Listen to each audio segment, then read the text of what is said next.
우리가 반석 위에 세운 교회라는 제목으로 오늘 네 번째 시간을 맞이하는데요.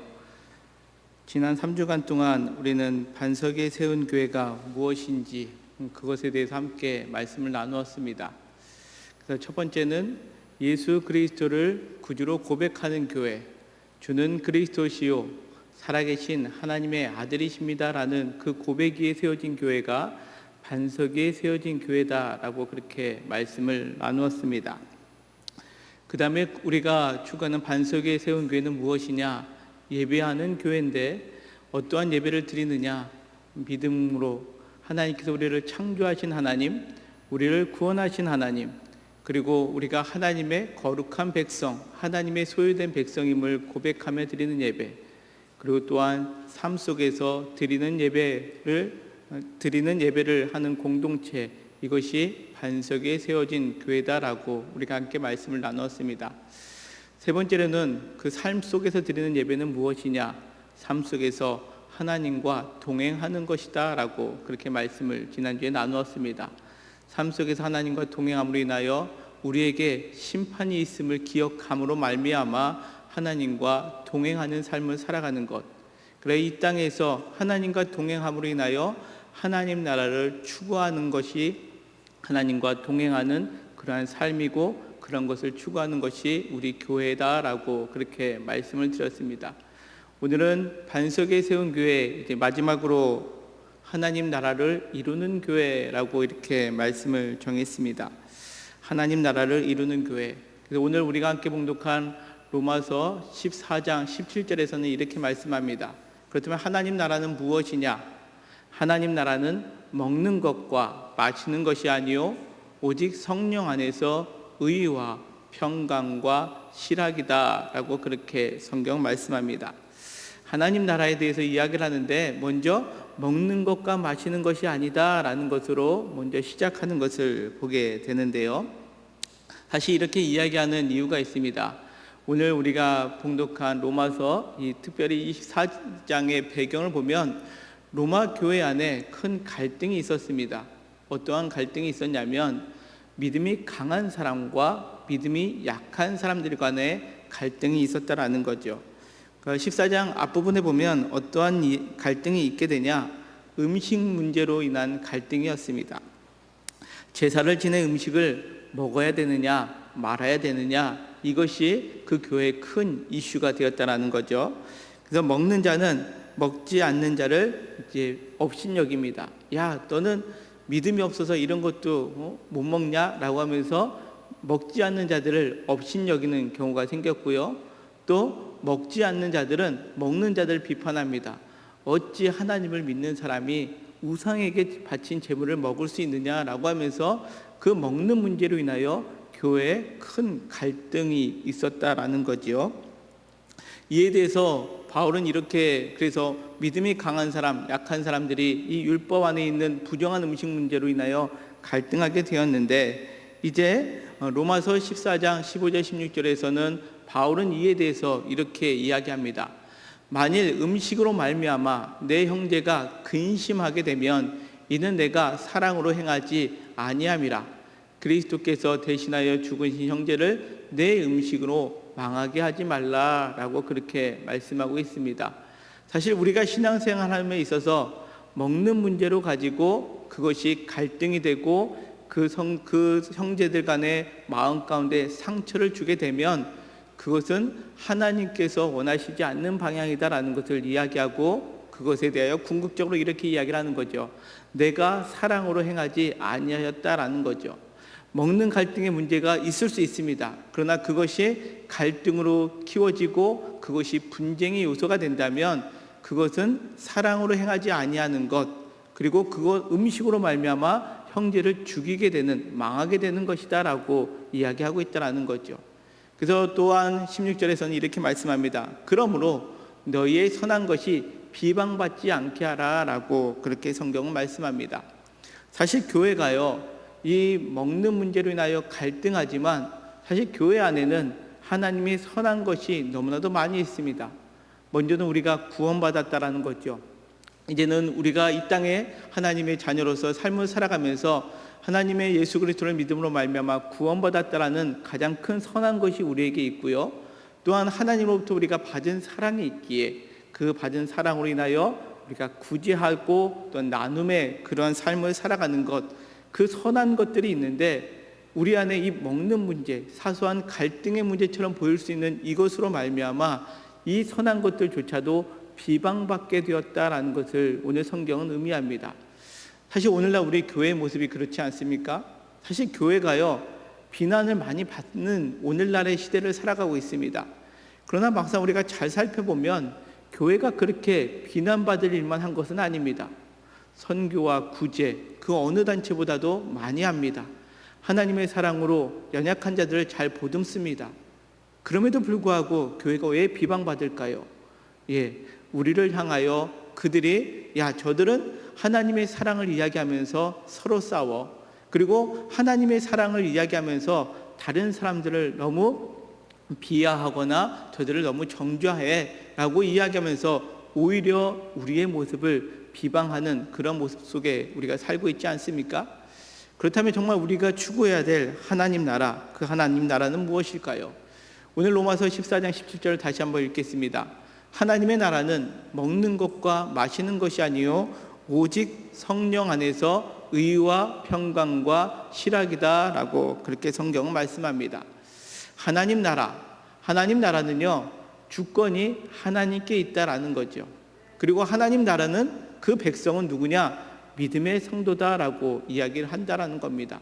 특별히 오늘은 이 하나님 나라의 주권, 이 주권이 하나님께 있다라는 부분에 있어서 말씀을 함께 나누고자 하는데요. 하나님 나라는 하나님의 주권으로 통치하는 곳, 그것이 하나님의 나라입니다. 사실 우리가 하나님 나라, 천국을 어떻게 생각하느냐면 죽어서 가는 곳, 그것을 천국으로 이야기를 합니다. 우리가 예수님 믿고 구원받았습니다. 아멘 하면 아멘 하십니다. 왜요? 우리가 이제 구원받았으니까 천국 갈 수 있기 때문에 그렇다라고 그렇게 이야기를 하는 거죠. 그러나 사실 하나님 나라는 우리가 죽어서 가는 곳만을 의미하는 것이 아니라 하나님의 주권으로 하나님이 우리의 왕이 되어주셔서 통치하는 곳, 그곳이 하나님의 나라입니다. 오늘 우리가 처음에 찬양을 불렀죠. 예수 우리 왕이여 이곳에 오셔서 좌정하사 우리를 다스리소서. 그것이 하나님 나라가 될 줄 믿으시길 바랍니다. 그렇다면 하나님 나라는 어디에 있습니까? 여기가 어디인지 혹시 아십니까? 낯설 겁니다.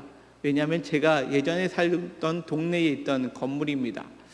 딱 보면 지금 지도상 그 그림상으로는 잘 나와 있지 않는데요. 이 건물은 바로 프랑스 대사관입니다.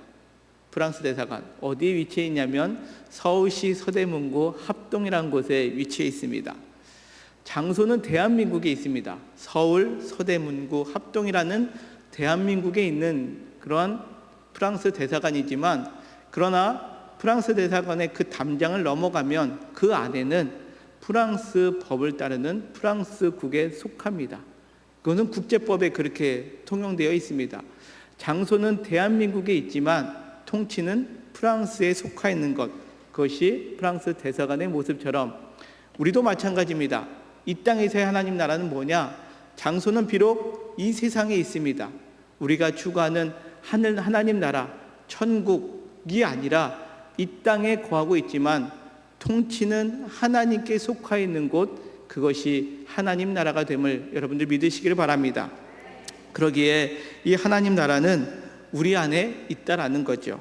그래서 이 땅에서 장소는 하나님께 속해 있으나 통치는 하나님께 속해 있는 곳, 그것이 우리 영통교회가 됨을 여러분들 믿음으로 고백하는 이 예배의 자리가 되기를 간절히 소망합니다. 그렇다면 오늘 성경에서 말씀하고 있는 이 하나님 나라는 무엇이냐? 첫째로 오늘 하나님 나라는 의의 나라다라고 그렇게 성경은 말씀합니다. 의의 나라, 정의롭다라고 이야기를 하는 것이 아닙니다. 성경에서 말하는 의는 여기에 있습니다. 로마서 1장 17절에 있는 말씀인데요. 복음에는 하나님의 의가 나타나서 믿음에 이르게 하다니 기록된 바 오직 의인은 믿음으로 말미암아 살리라 함과 같으니라 라고 성경 말씀합니다. 복음이 무엇입니까? 복음은 하나님의 아들이 이 땅에 오셔서 우리의 죄를 사하여 주시고 우리를 구원하여 주셨다라는 것이 복된 소식 아니겠습니까? 이 복된 소식에는 하나님의 의가 나타나서 우리를 믿음에 이르게 하였는데 오직 의인은 믿음으로 말미암아 산다라는 것입니다. 자,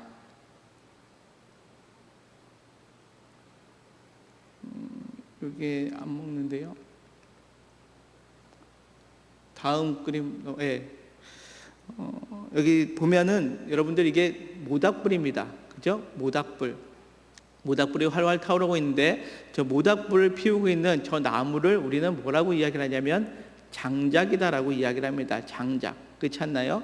저 모닥불이 타고 있는데 저 장작을 계속 저 모닥불에 놓으면 저 장작 나무는 타고 소실되고 사라지게 되어 있습니다. 네, 여러분도 한번 생각해 보시죠. 저 장작에서 한 조각가가 저 장작에 있는 나무 하나를 뺐습니다.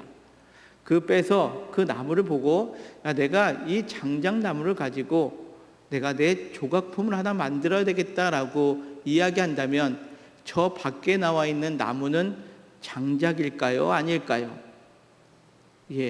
저거는 더 이상 장작이 아닙니다. 조각가의 작품의 재료입니다. 똑같습니다. 모양은 똑같습니다. 그러나 그 조각가 손에 들려있는 순간에 저것은 더 이상 장작이 아니라 조각가의 재료가 되었듯이 우리도 마찬가지입니다. 우리도 이 땅에서 삶을 살아가는 모든 사람들과 다를 게 없습니다. 연약합니다. 부족합니다. 장작으로 표현하자면 타다 남은 흔적도 있습니다. 매끄럽지도 못합니다. 그러나 오늘 우리가 읽었던 로마서 1장 17절에 있는 말씀처럼 복음에는 하나님의 의가 나타나서 믿음에 이르게 하나니 오직 의인은 믿음으로 말미암아 살리라 하는 그 말씀의 뜻은 무엇이냐? 하나님께서 우리를 붙잡아 주실 때에 더 이상 우리는 죄인이 아니라 하나님의 자녀가 되었다라는 말씀입니다. 믿으십니까? 그래서 이 장작과 재료는요, 생긴 건 똑같습니다. 그렇죠? 조금 전에 말씀드린 것 같이 모양이나 생김새 그리고 그 용도는 처음에는 똑같았습니다. 그런데 똑같지 않습니다. 뭐가 똑같지 않습니까? 이제는 정체성이 다릅니다. 장작은 불에 타서 없어지는 거지만 재료는 그 조각가의 손에서 아름답게 다듬어져서 하나의 작품이 되어가는 겁니다. 이것이 우리의 모습이 되어야 된다라는 거죠. 그리고 이 교회 안에는 사실 모두가 장작과 같은 죄인의 모습으로 삶을 살아왔습니다. 하지만 하나님께 속하게 되어서 우리가 이제 하나님의 재료가 되어서 하나님의 작품이 되어가는 순간, 그러므로 말미암아 하나님이 우리를 꺼내어 주시는 그 불 속에서 우리를 꺼내어 주시는 순간으로 말미암아 우리는 더 이상 죄인이 아니라 하나님께서 의롭다 칭해 주셨다라는 것을 여러분들 믿으시길 바랍니다. 그렇기 때문에 우리 안에서 분쟁할 것이 없다라는 거죠.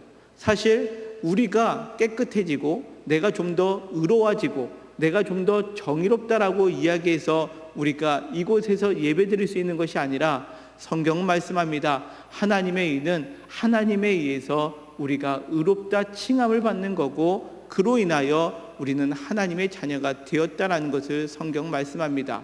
즉 우리의 공로가 아닌 하나님의 은혜로 말미암아 우리는 의롭게 된 존재임을 기억할 때에 바로 하나님 나라는 의의 나라다라고 그렇게 말씀드릴 수 있다라는 사실입니다. 저와 우리 모두가 이 하나님의 의를 누리며 살아갈 수 있는 저와 우리 모두가 되기를 간절히 소망합니다. 그러기에 조금 전에 우리가 읽었던 것처럼 로마서 14장 초반에 있는 것처럼 먹는 문제, 그런 사소한 것들로 인하여 갈등할 수 있는 것이 하나님 나라가 아니라 우리는 모두가 다 비록 하나님이 보셨을 때는 죄인이었지만 하나님의 택함을 받은 그런 연약한 존재이기에 우리가 서로 갈등과 분쟁이 아니라 하나님의 의로 말미암아 나는 칭함을 받았다라는 그것을 잊지 않고 살아갈 때에 서로가 겸손할 수밖에 없고 서로가 하나님의 그 아름다움 안에 거할 수밖에 없는 존재임을 고백할 수밖에 없는 것, 그것이 하나님의 나라다라고 그렇게 말씀하고 있다는 거죠. 다음으로는 어떠한 나라냐? 하나님의 나라는 평강의 나라다라고 그렇게 이야기를 하고 있습니다.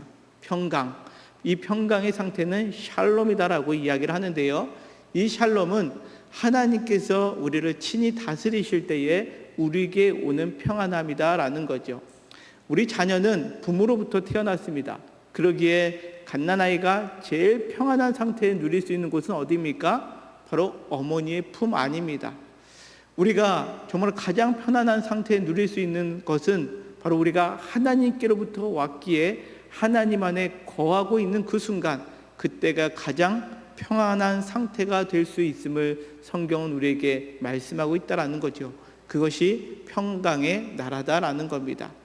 그러게 예수님께서는 요한복음 16장 33절에 이렇게 말씀하십니다. 이것을 너희에게 이르는 것은 너희로 내 안에서 평안을 누리게 하려 함이라. 세상에서는 너희가 환난을 당하나 담대하라, 내가 세상을 이겼노라 라고 그렇게 말씀하고 있더라는 거죠. 우리가 누릴 수 있는 평안은 세상에서 말하고 있는 재물의 풍요함과 권세가 우리가 높아서 누릴 수 있는 평안이 아니라 오늘 성경에서 우리에게 말씀하고 있는 진정한 하나님 나라의 평안은 어디서요? 내 안에서, 즉 주 안에서 누릴 수 있는 평안이다라는 거죠. 우리의 창조 되시는 하나님, 우리의 구원자 되시는 그 하나님 안에 있을 때만 누릴 수 있는 평안함이다라는 겁니다. 그러면서 주님은 오늘 이렇게 말씀하시죠. 내가 세상을 이겼다라는 겁니다. 주님이 무엇을 이기셨을까요? 사실 세상에서 모든 사람들이 두려워하는 것이 있습니다. 무엇일까요? 뱀이요? 아닙니다. 자, 어떤 것을 우리가 제일 두려워할까요? 죽음입니다. 죽음. 사실 이 죽음은 사람들이 말로도 꺼내기도 좀 꺼리는 것이 이 죽음 아니겠습니까? 이 죽음은 우리 모든 것이 끝나기 때문에 참 두렵습니다. 무서워한다고도 할 수 있죠. 이 죽음을, 그러나 우리 예수님께서는 이 죽음을 이기시고 부활하셨다라는 겁니다. 그러기에 오늘 주님은 이렇게 말씀하시는 거죠. 내가 세상을 이겼다라는 거죠. 모든 사람들이 두려워하는 그 죽음을 이기시고 부활하신 주님께서 친히 말씀하신 겁니다. 너희가 두려워하는 그 모든 것들을 내가 이겼노라 라고 말씀하실 때 그 모든 것을 이기신 주님 안에 우리가 거할 때에 우리가 참된 평안을 누릴 수 있음을 오늘 성경은 우리에게 말씀하고 있습니다. 사랑하는 성도 여러분, 주님 안에서 이 평안함을 누리시기를 바랍니다. 우리가 이 땅을 살아가면서 우리가 왜 실패를 두려워합니까? 죽음 때문에 그렇습니다. 우리가 왜 없는 것을 왜 괴로워합니까? 우리가 그 없는 것으로 통해서 우리가 망하게 되고 죽을 수 있을 것 같은 그런 불안함 때문에 아니겠습니까? 그럼 오늘 성경 주님은 말씀합니다. 내가 이 세상을 이겼다라는 거죠. 우리에게 주님께서 부활하심으로 말미암아 이 죽음을 이기시고 부활하심으로 인하여 우리에게 참된 평안함을 주시기 위하여 이 땅에 오신 그 주님이 저와 우리 모두의 주님이 되심을 이 시간 고백하시기를 바랍니다.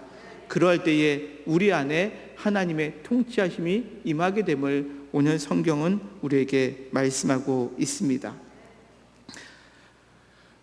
세 번째 나라는 실학의 나라입니다. 실학의 나라. 빌립보서 4장 4절에 보면 또 성경이 이렇게 말씀합니다. 주 안에서 항상 기뻐하라. 내가 다시 말하노니 기뻐하라 입니다. 자, 이 기쁨도 어디서 누리는 기쁨인가요? 네, 주 안에서 누리는 기쁨입니다. 세상에서 주는 기쁨이 아닙니다. 주님 안에서 누릴 수 있는 기쁨이다라는 거죠. 사실 이 빌립보서를 바울은 언제 기록했느냐? 감옥에 갇혀 있을 때 기록했습니다. 그래서 이 빌립보서를 옥중서신이다라고 그렇게 이야기를 하는데, 여러분들 한번 생각해 보십시오. 감옥 안에 있는 사람이 감옥 밖에 있는 사람을 향하여 야, 항상 기뻐해. 내가 다시 말하노니 기뻐해야 돼? 라고 이야기하는 것이 맞습니까? 아니면 감옥 밖에 있는 사람이 안에 있는 사람을 위로하고자 야, 너 힘들지? 그래도 기뻐해야 돼. 기뻐해야지 이길 수 있어. 이게 맞습니까? 사실 후자가 맞다라고 우리는 생각하지 않습니까? 그러나 오늘 바울은 그가 옥중에 있으면서도 그 밖에 있는 빌립보 교회 성도들한테 이야기를 합니다. 주 안에서 기뻐하라. 내가 다시 말하노니 기뻐하라 라고 그렇게 이야기하고 있더라는 겁니다. 어떻게 이것이 가능할 수 있었을까요? 바로 바울에게는 이 기쁨의 근원은 소망 때문에 그렇다라는 겁니다. 소망. 어떤 분이요, 집에 서재에다가 비상금을 숨겼습니다. 그래서 자신이 갖고 싶은 무언 하나를 사고 싶어서 아내 몰래 비상금을 숨겼는데 차곡차곡 그 자기 제일 두꺼운 책에다가 돈을 모으기 시작했습니다. 차곡차곡 자기가 사고 싶은 것을 거의 살 때쯤 되었는데 그 아내분이 어느 날 구겨진 서류를 피기 위해서 가장 두꺼운 책을 꺼내 들었는데 본의 아니게 그 비상금에 든 책을 끄집어 든 겁니다. 결국 그 남편의 비상금은 아내에게 적발되었습니다. 아내에게 적발된 비상금은 비상금일까요? 아닙니다. 그건 더 이상 비상금이 아닙니다. 그래서 고스란히 아내의 손으로 갔다고 합니다. 그러고 난 다음에 그분이 머리를 썼습니다. 어떤 머리를 썼냐면 자기의 서재에 있는 책들에다가 나눠서 돈을 넣기 시작한 겁니다. 그래서 자기만의 암호를 정해서 1번 책에 얼마, 2번 책에 얼마, 3번 책에 얼마, 4번 책에 얼마 이렇게 넣었는데 한번 그 비상금을 맛본 아내가 가끔 가다가 두꺼운 책 이렇게 쓱 꺼내본답니다. 근데 그 책에 보면 어느 정도의 이제 비상금이 있으니까 눈치채고 그 비상금을 이제 가져가는 그런 모습들이 있었다는데요. 그 남편이 그 아내가 비상금을 가져갈 때에 어떤 마음이었겠습니까? 처음에 모든 것을 빼앗겼을 때는요, 하늘이 무너지는 것 같다라고 했습니다. 그런데 나중에 모든 비상금을 분산했고 나서 아내가 한 권 안에 있는 비상금만 가져갔을 때 그 남편분은요, 쾌재를 불렀다라는 거죠. 아싸, 우리 집사람이 가져간 거는 10분의 1도 안 되고 나머지는 내가 다른 책에 다 숨겨져 있다라는 거죠. 무엇을 말씀드리고 싶냐면 우리의 인생이 그런 것 같습니다. 이 땅에서 삶을 살아가면서 우리가 이 땅에서 삶을 살아가면서 빼앗기는 것들이 있습니다. 내가 갖고 얻고 싶은 거 있는데 때때로 우리는 세상 속에서 삶을 살아가다가 물질을 잃을 때도 있고요, 건강을 잃을 때도 있고요, 내 명예를 잃을 때도 있고요, 내가 가장 아끼는 것들을 잃을 때가 있습니다. 그런데 우리가 주님을 알지 못할 때에는 그 잃었을 때에 모든 것이 잃어버린 것이 되었습니다. 그러나 내가 주님을 알고 난 다음부터는 내가 이 땅에서 빼앗긴 그 작은 것보다도 주님이 나에게 주신 것은 더 크고 더 무궁무궁한 것이 내 뒤에 있음을 우리가 알았을 때에 그것을 잃어버린 작은 것은 작은 것이 되고 내 뒤에 남겨져 있는 주님께서 나에게 만들어주신 그리고 나에게 또한 예비해 주신 것들을 소망할 때에 그것이 진정한 기쁨의 삶이 될 수 있음을 오늘 바울은 고백하고 있다는 거죠. 우리가 이 땅의 삶을 살아가면서 어려운 순간 얼마나 많이 있습니까? 그때 좌절되지요. 어렵죠. 실망될 때도 있고 때로는 하나님을 원망하고 싶을 때도 있습니다. 그러나 오늘 성경은 말씀합니다. 그러한 삶을 살아가는 우리에게 하나님의 나라가 임하게 되고 하나님이 우리를 통치하게 되면 우리가 잃어버린 것은 극히 작은 것이요 하나님 안에 거하는 자들에게는 하나님께서 가장 풍성한 것들을 우리에게 주신다라는 그 소망이 있을 때 우리는 진정한 실학의 삶을 누릴 수 있게 됨을 여러분들 믿으시길 바랍니다. 이것이 하나님께서 우리에게 주시고자 하는 하나님 나라의 속성입니다. 그것은 하나님이 의와 평강과 실학이다라고 그렇게 말씀하고 있는데 이와 같은 나라를 살아가게 하시는 가장 궁극적인 이유는 무엇이냐? 로마서 14장 18절은 이렇게 말씀합니다. 이로써 그리스도를 섬기는 자는 하나님을 기쁘시게 하며 사람에게도 칭찬을 받느니라 이렇게 성경은 말씀합니다. 우리가 예수님을 하나님의 아들로 시인하면 이제 내가 성령 안에 거하게 되고 예수 그리스도를 고백하는 그 안에 우리는 이제는 하나님께서 의와 평강과 실학을 통해서 하나님을 기쁘시게 할 뿐만 아니라 사람에게도 칭찬받는 그러한 모습으로 삶을 살아갈 수 있게 된다는 겁니다. 이것이 어떻게 이루어지느냐? 오늘 성경은 분명히 말씀합니다. 어떻게 우리가 이렇게 하나님 나라를 이룰 수 있느냐? 바로 성령 안에서라고 그렇게 성경은 말씀합니다. 성령 안에서. 여러분들에게 묻겠습니다. 여러분들은 성령 안에 계십니까? 아멘이십니까? 예, 그렇습니다. 우리는 성령 안에 있습니다. 우리가 어떻게 성령 안에 있을 수 있습니까? 요한복음 4장 15절은 이렇게 성경은 말씀합니다. 누구든지 예수를 하나님의 아들이라 시인하면 하나님이 그 안에 거하시고 그도 하나님 안에 거하시느니라. 믿으십니까? 그렇습니다. 우리가 반석에 세운 교회 첫 번째 무엇을 고백하는 교회라고 말씀드렸습니까? 주는 그리스도시요 살아계신 하나님의 아들이십니다라고 우리가 고백했다면 우리 안에 성령님이 계시는 거고, 성령님이 우리 안에 거하시는 삶을 살아가는 사람은 그도 하나님 안에 거하는 삶을 살아가고 있다라고 성경은 분명히 우리에게 말씀하고 있다라는 거지요. 그러기에 우리가 예수님을 구주로 고백하고 있다라면, 하나님의 아들로 우리가 고백하고 있다면 우리는 성령 안에 거하는 삶을 살아가고 있음을 여러분들 믿으시기를 바랍니다. 하나님 나라 그리고 교회 그리고 세상이라는 책이 있습니다. 하워드 스나이더라는 분이 쓴 책인데요, 이 책에 보면 교회를 이렇게 정의합니다. 교회는 하나님의 나라의 새 질서가 현재의 역사 속으로 들어오는 1차적인 장소, 이렇게 이야기를 합니다. 우리 영통교회가 이렇게 하나님 나라의 이 새 질서가 우리 안에 들어오는 그러한 장소가 되기를 간절히 소망합니다. 우리의 개인의 삶 속에서 이것을 누리려고 할 때 혹 누리기 어려운 순간을 맞이할 수도 있습니다. 그러나 우리가 진정으로 하나님 나라를 누릴 수 있는 길은 무엇이냐? 오늘 주께서 말씀하신 것처럼, 오늘 성경에서 말씀하시는 것처럼 성령 안에서 우리에게 의와 평강과 실학이 있음을 우리가 믿음으로 날마다 고백할 때에 그 자리가 하나님 나라가 되고 그 자리가 우리 영통교회가 될 줄 믿습니다. 그래서 우리 영통교회는 하나님 나라를 이루어가는 교회가 되었으면 좋겠습니다. 어떻게요? 성령 안에서 의와 평강과 실학이 있는 교회로 우리는 날마다 기도하며 우리가 함께 추구하는 그러한 하나님 나라 되는 교회 되었으면 좋겠습니다.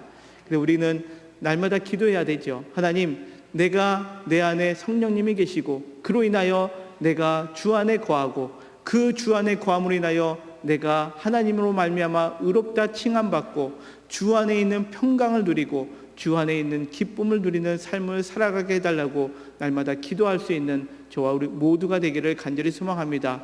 그럴 때에 세상에 있는 것이 있다 할지라도, 세상에 연약한 것들이 있다 할지라도 우리는 그 안에서 하나님의 나라를 누릴 수 있는 것입니다. 그럴 때에 성경은 이렇게 말씀합니다. 이러한 교회가 하나님을 기쁘시게 하는 교회다라는 거죠.